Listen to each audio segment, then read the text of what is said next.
Bahkan kemarin kan karena kami naik ke atas betonnya gitu kan. Nah, ketika betonnya itu kan bentuknya kayak gini nih, siku-siku. Nah, di sebelah sini itu isinya sampah semua. Kalau kalian tahu, ini letaknya tuh di dermaga Cilincing. Nah, yang banyak kapal-kapal itu deket banget sama kampung nelayan Cilincing. Nah, mungkin cuman sekitar 5-10 menit naik kapal, karena kemarin kami coba naik kapal ke arah sana.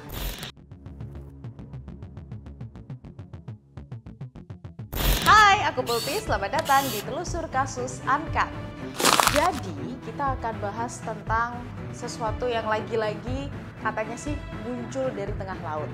Kalau beberapa bulan yang lalu kalian pasti masih ingat sama kejadian pagar laut yang banyak banget di komen sama netizen nih, mistis lah, terus proyek Roro Jonggrang tiba-tiba ada gitu aja, yang sebenarnya sih nggak tiba-tiba banget. Nah, mungkin sekitar beberapa minggu ini lagi rame juga, masih di perairan di daerah Jakarta, tapi kali ini sedikit geser nih, kita di Cilincing, masih sama-sama Jakarta Utara, tapi ada tembok beton yang panjangnya sekitar 2-3 km.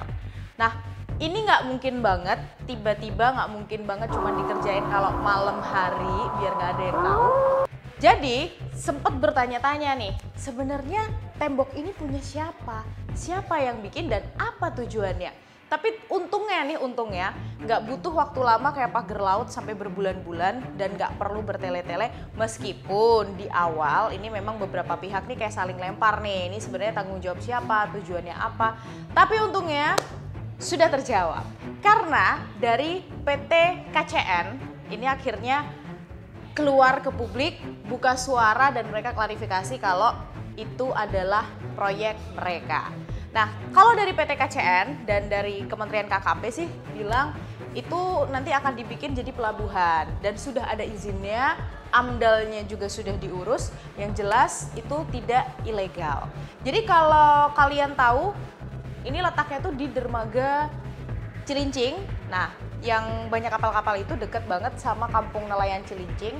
Nah, mungkin cuman sekitar 5-10 menit naik kapal, karena kemarin kami coba naik kapal ke arah sana. Jadi ini lebih deket dibandingin pagar laut ya. Nah, setelah itu dia akan membentang tuh sekitar ya 2 kilometeran kali ya. Terus nekuk gitu, ada siku-siku, mengarahlah dia ke arah pelabuhan Marunda. Nah, sebenarnya apa yang jadi masalah? Yang jadi masalah adalah nelayan ini banyak yang ngeluh. Karena ketika dari Cilincing mereka mau cari ikan ke arah Marunda, itu biasanya mereka bisa motong tuh, langsung ambil garis lurus. Tapi sekarang mereka harus muter, yang otomatis bahan bakarnya jadi lebih mahal. Selain itu ada juga yang bilang kalau polusi atau limbah itu tuh semakin mendekat ke arah mereka. Bahkan kemarin kan karena kami naik ke atas betonnya gitu kan. Nah, ketika betonnya itu kan bentuknya kayak gini nih, siku-siku. Nah, di sebelah sini itu isinya sampah semua.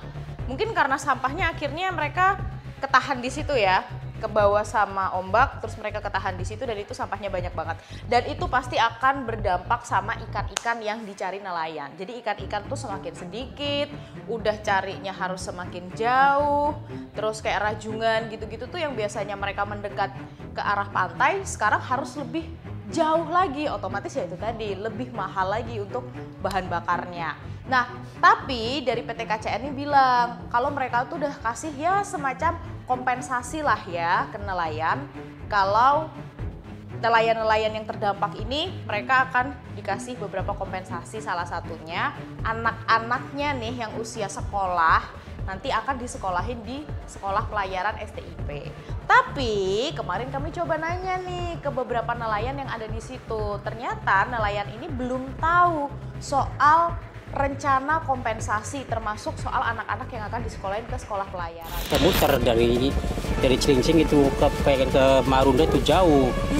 Jadi biasanya lewatnya langsung motong sini, Pak? Iya, langsung motong lempeng gitu, lempeng. Ini kan naik ke atas dulu, baru belok ke sono, turun. Ini kan dari pihak perusahaan kan katanya sudah mendata nelayan. Kalau Bapak sendiri sudah terdata belum?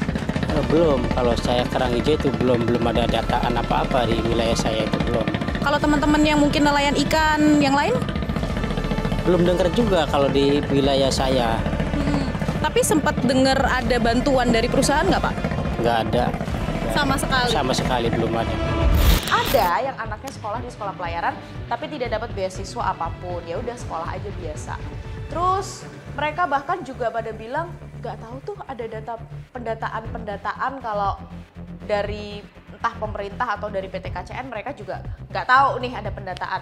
Bahkan ketua koperasi nelayannya pun juga bilang belum ada, padahal kalau pendataan sih harusnya kan lewat koperasi ya, lebih gampang. Tapi Gubernur DKI Jakarta Pramono Anung kemarin sempat bilang ya mungkin kan karena di daerah nelayan itu kan banyak yang KTP-nya bukan Jakarta, banyak juga yang pendatang, jadi mungkin mereka belum sempat terdata. Intinya adalah ya sabar, mungkin nanti akan pelan-pelan didata lagi nih, kemudian untuk dikasih kompensasi dan sebagainya. Tapi sebenarnya kalau kita lihat lagi nelayan jelas banyak yang sebenarnya nggak suka. Karena kalau kita tarik mundur, jadi sebenarnya pembangunan pelabuhan ini tuh udah lama banget. Mungkin sekitar 2010-an kali ya. Nah, mereka ini nggak dikasih tahu apapun, nggak ada sosialisasi kalau mau dibangun dermaga. Kayak ya udah tiba-tiba ada aja gitu. Meskipun di awal tahun memang belum sepanjang itu. Nah, sekarang ketika udah rame ternyata udah panjang banget nih. Tapi dari PT KCN lagi-lagi mereka bilang udah ada kok sosialisasi. Jadi sebenarnya nelayan juga nggak perlu khawatir karena dari Pemprov DKI udah mempersiapkan ada satu tempat gitu di mana mereka nanti ya udah cari ikannya di situ aja. Ini bisa dibilang win-win solution lah kalau menurut PT KCN. Tapi nelayan kan mereka pengennya ya udah dari Cilincing ke Marunda mereka nggak perlu muter. Intinya itu titik kalau dari nelayan. Nah, kalau menurut kalian kira-kira jalan keluar yang paling baik apa ya? Coba dong komen di bawah.